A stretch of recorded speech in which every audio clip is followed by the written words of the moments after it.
I'm Bill Swift, and I'll be discussing how beer fuels breweries, specifically the Anheuser-Busch plants. There are 12 Anheuser-Busch plants across the country, and each one produces between 500 and 800,000 gallons of wastewater each day. This wastewater consists of byproducts of beer, consists of wasted beer, beer that doesn't meet the plant specs, and it also consists of sanitary sewage, maybe from rinsing out a tank. All this beer is dumped down to the drain, which goes to a water treatment facility, which is then exited into the sewer system. Now, this wastewater has a very high biochemical oxygen demand because of all the organic matter that is consistent, the yeast, the grain, the spent hops. So it goes through a very rigorous screening and cleaning process at the treatment plant before it can exit. Because Anheuser-Busch had so much wastewater, they incorporated a bioenergy recovering system, or it stands for BEERS, and this goes through an anaerobic digestive system, produces methane, which is then piped into the plant and reused for their boilers. How it works: the wastewater comes down into a conditioning tank. The conditioning tank stabilizes the pH and the temperature. It regulates the pH and the temperature. The magnesium hydroxide is what stabilizes that pH level. The iron chloride, that's used to remove any odors that are in the wastewater. In the conditioning tank, fermentation occurs. Fermentation is needed to break down the organic compounds in the volatile fatty acids, which are needed for which can be digestible in the reactor. Now, the water flows to the reactor by an influent distribution system, which remains a constant, steady flow and circulation of water, which is important.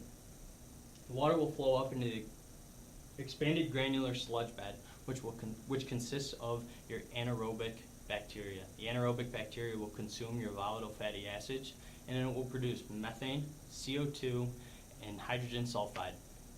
Hydrogen sulfide mixes with the bacteria and is exited through a system, which goes to a water treatment plant. It's a small amount.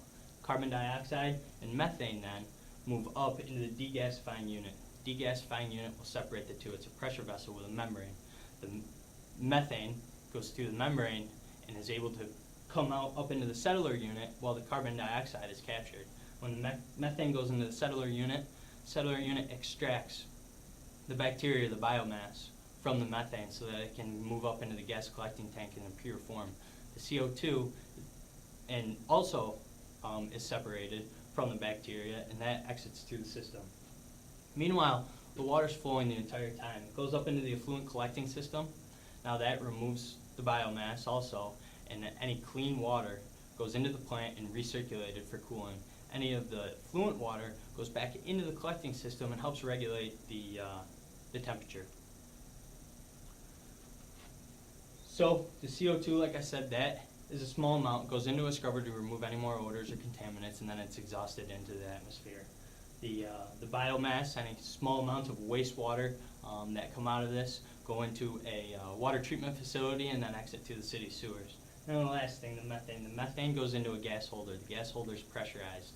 That's going to rely based on how the plant is, or it's going to be fueled based on how the plant is running. If the plant's running at maximum capacity, that gas holder will keep bringing all the gas to the plant.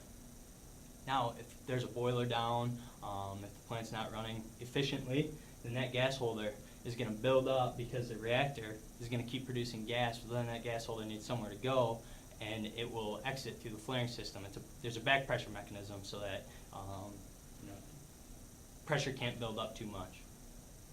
Lastly is the sludge on the bottom. The sludge on the bottom is captured and is sent to farms to feed livestock and also fertilize fields. So the advantages to this. Wastewater becomes very valuable. Anheuser-Busch cuts their natural gas consumption down 10 to 20%. And in Houston, Texas, they teamed up with a landfill, used their biogas, and they've reduced their natural gas consumption by 70%. Also, the wastewater that does head to the water treatment facility, the chemical oxygen demand has been reduced 70 to 90%, which is important. It's a low energy system, doesn't require a lot of heat, doesn't require a lot of motors, many pumps, and also you're recycling to the farms. A couple improvements to be made. There's unused biogas based on how the system's balanced, how the plant's running. The flaring can also, there's methane that's wasted, and also the reducing of the biomass. There is studies underway that are looking into aerobic digestion that will produce some more energy needs to help Anheuser-Busch. And these were some of the sources I used.